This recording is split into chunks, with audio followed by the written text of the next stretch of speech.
Good morning, my dear students. How are you today? I hope that you are doing great. Okay, so today we are going to continue chapter 4, chemical reaction, and we're gonna continue as well the qualitative analysis of a chemical reaction, and we're gonna deal with part 2, representation of a chemical reaction. The objectives are: 1. Identify that a chemical reaction can be represented by an equation form in 4 different ways, which are A. Word equation, B. Chemical equation, C. Ionic equation, and D. Net ionic equation. Let's recall. Remember that during a chemical reaction, mass of reactant equal to the mass of the product. This is Lavoisier law, the law of conservation of mass, where mass and atoms are conserved. We have atoms are not created nor destroyed, they are just rearranged. And you know that all chemical bonds break so that atoms rearrange, and new chemical bonds are formed so that our new substances, the products, are hence formed. Here we have a molecular model representation for the reaction of hydrogen H2 gas and oxygen O2 gas to give water molecule. As you can see, atoms are not created nor destroyed. We were having hydrogen in the reactant, oxygen in the reactant, which are represented by the red color, and hydrogen by the white color, and we still have hydrogen and oxygen in the product, but of course in a new rearrangement. And to make this new rearrangement, all chemical bonds have to be broken and the new ones have to be formed. Okay? Remember that we always write the reactant before the arrow, you know that, and the product after the arrow. And here, the chemical reaction happens always in the balanced form, which means that we always have 2 molecules of hydrogen react with 1 molecule of oxygen to give 2 molecules of water. Okay? This is the law of conservation of mass. And always in real life, all chemical reaction happens according to the slope, always in the balanced form. Always the atoms are not created nor destroyed, they are just rearranged, and we have the same kind and number of atoms in the reactant as in the product, but of course in a new rearrangement. And remember that this big number, which we write in front of the whole substance, whether in the reactant or the product, is called a coefficient, whereas the number which is written at the lower right of an atom in a substance, whether in the reactant or the product, is called a subscript, and it tells us how much of this atom we have in this substance. Okay? Which means H2 means that we have 2 hydrogen atom in H2 gas. O2 means we have 2 O atom in oxygen gas. H2O means that we have 2 hydrogen atom in water and 1 hydrogen atom in the water. Whereas 2H2 means that we need 2 molecules of hydrogen, with 1 O2, 1 molecule of O2 to give 2 molecules of water every time they make the reaction.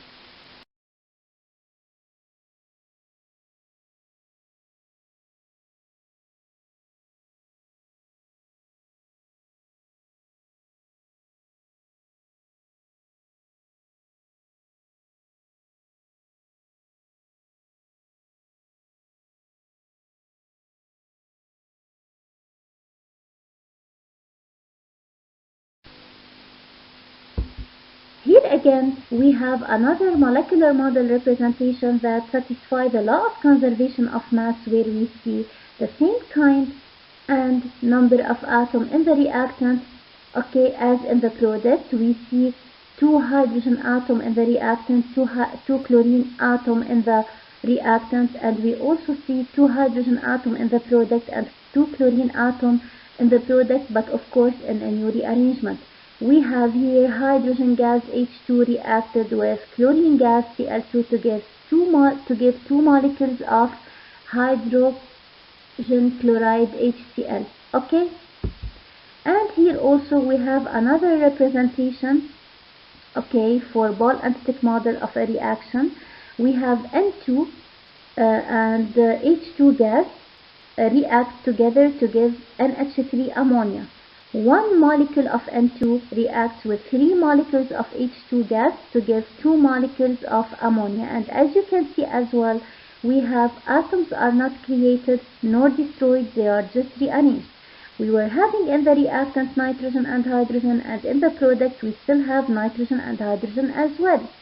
Okay, we have 2 N atom linked together or bonded together in the reactant. Now in the product we have the nitrogen atom. Each of the 2 N atom is making a single covalent bond with each of the 3 hydrogen atom.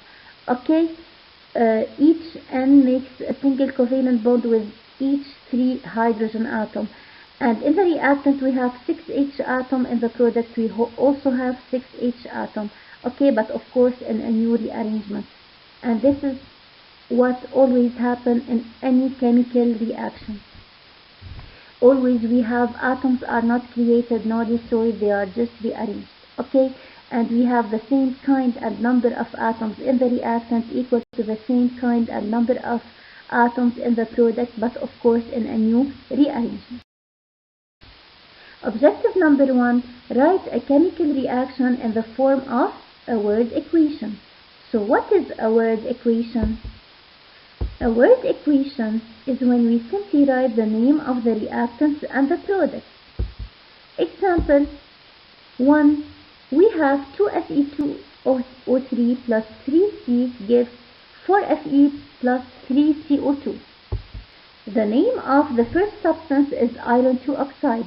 Remember that why we insisted that you have to memorize the name of the ion, because you are going to see plenty of them in chemical reactions. Okay, so Fe2O3 is an ionic compound, iron 2 oxide is its name, plus carbon gives iron plus carbon dioxide. Example 2, N2 plus 3 over 2H2 gives NH3. Nitrogen gas is N2 plus hydrogen gas is H2 gives ammonia is NH3. Example 3, 2Na3PO4 plus 3MgCl2 gives 6NaCl plus Mg3PO4 taken twice. Of course, these are the balanced chemical equations. So the name of the first substance is sodium phosphate plus magnesium chloride. Okay, from the chapter of ions. Okay, how to name an ionic compound, because these are ionic compounds. Okay, you see we have plenty of them in the chemical reactions. It gives sodium chloride, which is NaCl, and magnesium phosphate, which is Mg3PO4 taken twice. Example 4, Al2SO4 taken thrice plus 6KOH gives 2AlOH taken thrice plus 3K2SO4. The name of the first reactant, Al2SO4 taken thrice, is aluminum sulfate.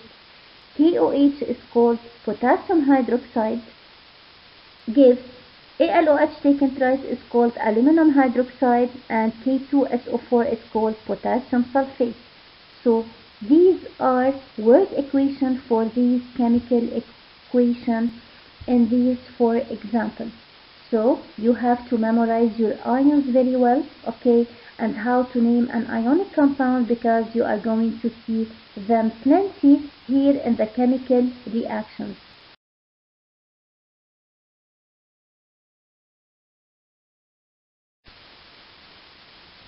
B. How to write a chemical equation. What is then a chemical equation? How do we represent a reaction in the form of a chemical equation? Well, simply a chemical equation is where simply we write the formulas or symbol, if we have a monoatomic element, of the reactants and the products.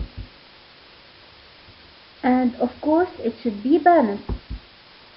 Here again you see the reactants yields to products. Reactants the initial substances, products are the final substances, the new substances that are formed. Okay, and here we have the reaction between glucose and oxygen to get carbon dioxide and water. Okay, remember that again in C6H12O6, this 12 or the 6 or the 6 in front at the lower right of each of C and O in glucose is called a subscript, and it tells us how much of this atom we have in the whole molecule.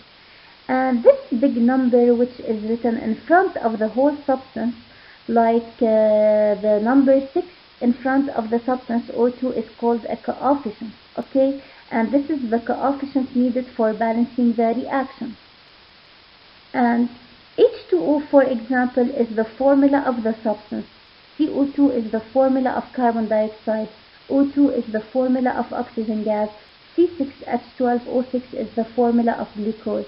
Okay, whereas the coefficient 1 in front of C6H12O6, which we don't write in chemistry, the coefficient 6 and the coefficient 6 in front of CO2 and H2O as well, okay, are the coefficient needed to balance this chemical reaction, and we call them the coefficient, okay, whereas the number written at the lower right of an atom is called a subscript, and it tells us how much of this atom we have in the molecule.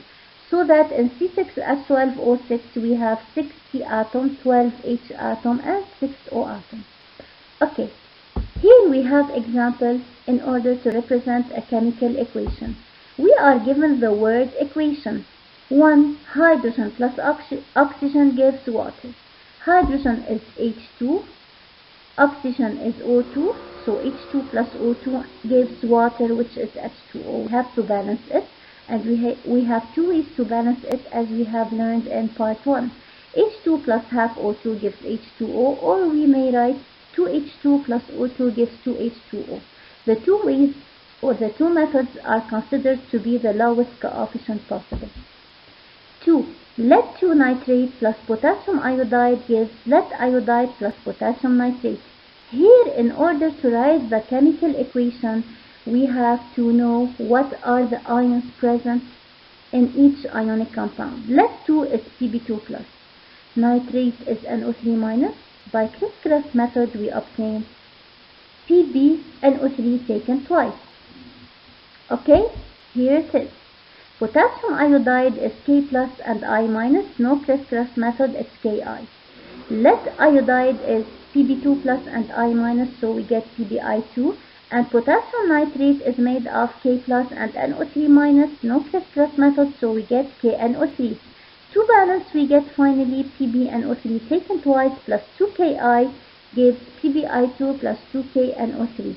Remember that in balancing, we have to follow the order metal, non-metal, which are not hydrogen and oxygen, then hydrogen, and finally the oxygen. Example 3, aluminum sulfate plus potassium hydroxide gives aluminum hydroxide plus potassium sulfate. Again, all of these are ionic compounds. We have to know the pair of ions that consists of each of these ionic compounds. And you know, in this case, we are reviewing our chapter of ions and ionic compounds. Okay, so aluminum sulfate is made up of Al3 plus and SO4 2 minus. By Krebs method, we get Al2 SO4 taken twice. Plus potassium hydroxide is made of K plus and OH minus. No Krebs, it's KOH, the formula unit. Aluminum hydroxide is made up of Al3 plus and OH minus, so by Krebs method we obtain AlOH taken twice, and potassium sulfate is made up of K plus and sulfate SO4 2 minus. Krebs method we get K2SO4. When we balance, we obtain the following equation. Al2SO4 taken twice plus 6KOH, it gives 2AlOH taken twice plus 3K2SO4.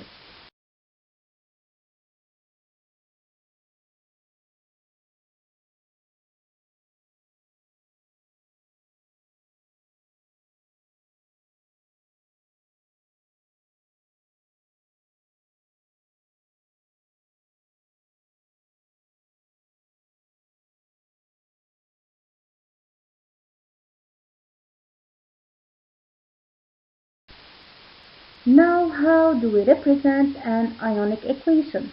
So what is an ionic equation? An ionic equation shows the ions that are dissociated in the aqueous solution before and after the reaction of an ionic compound. Example, write the ionic equation of the following. 1. PbNO3 taken twice AQ plus 2KiAQ gives PbI2S plus 2KNO3AQ. Okay, first of all, let's recall one thing. AQ or S or L or G or L, they are letters written at the lower right of a whole substance in a chemical reaction, whether in the reactant or the product, such that AQ means aqueous. It means that this substance is dissolved in water. G or an upward arrow means gas. S or a downward arrow means precipitate. L means liquid, and S might be means solid, and it also means not only for precipitate, okay, it could be for metals or non-metals that are solid like carbon and sulfur, okay? Okay, first of all, let me remind you of something, that an ionic compound, when it's in an aqueous solution, it means that its ions, okay, are separated from each other. We say they are dissociated. So, in order to write an ionic equation, you have to split the ions that are in an aqueous solution, okay? It means that the ions that are in the aqueous solution, you have to keep in mind that they are separated from each other, okay? Anything that is not aqueous, okay, has no ions split, okay? And if you have a chemical equation that doesn't have any aqueous solution, then this equation doesn't have an ionic equation, okay? So, the ionic equation is, we have Pb2 plus, which is in the aqueous ionic compound PbNO3 taken twice, plus 2NO3 minus. Of course, the subscript for the whole ion becomes a coefficient in an ionic equation. We have 2Ki, so 2 for K plus 2 for I minus. You see, in an ionic compound that is dissolved in water, its ions are separated, which means dissociated, and we're gonna study this in detail later. It gives PbI2 solid. Solid means the ions are not separated from each other, okay? They are not dissociated in the aqueous solution. 2KNO3 aqueous, so its ions are dissociated, are away or apart from each other. So 2KNO3 becomes 2K plus 2NO3 minus. Another example is for the equation Al2SO4 taken thrice aqueous plus 6KOH aqueous.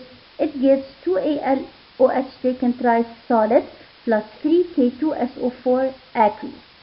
Anything aqueous means its ions are dissociated, so we split them apart to write an ionic equation. The ionic equation is 2Al3 plus, because the subscript of a whole ion becomes its coefficient, plus 3SO4 minus plus 6K plus 6OH minus gives 2AlOH taken thrice, it's solid. The ions are not dissociated in an aqueous solution because it's given solid, plus 6K plus, because we have here to multiply the coefficient by the subscript of the atom, okay, to see how much of this ion I have, okay, in order to write a correct ionic equation. So 6K plus and 3SO4 minus.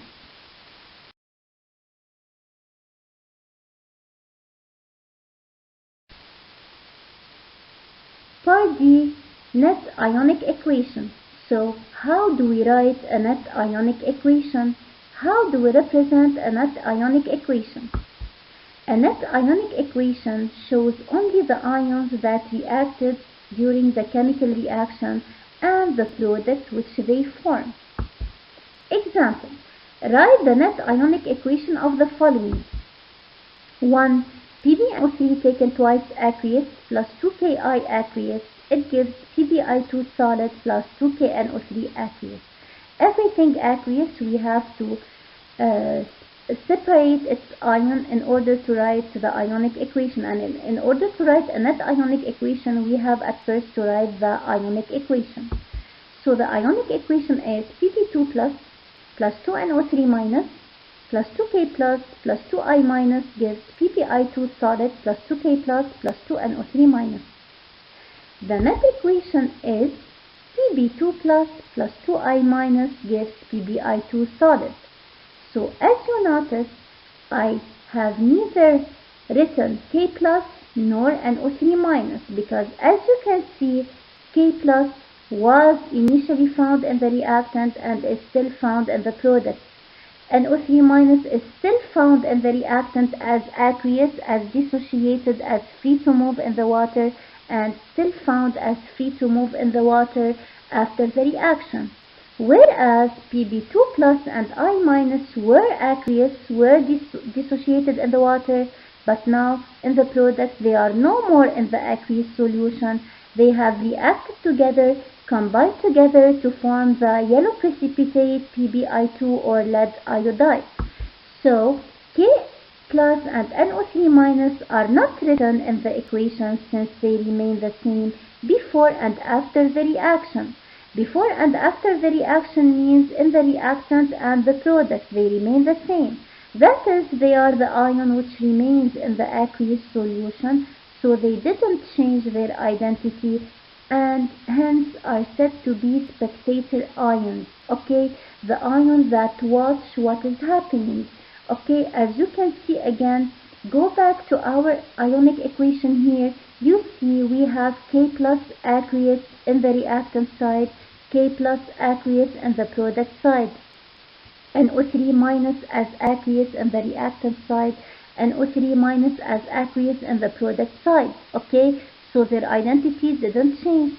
They remain in the water in the aqueous solution as free to move, whereas what changed in identity, what really reacts, is Pb2 plus and I minus. They were free to move in the aqueous solution, and after the reaction they are no more in the solution, they are no more free to move, they are now combined together in the precipitate PbI2 or lead iodide.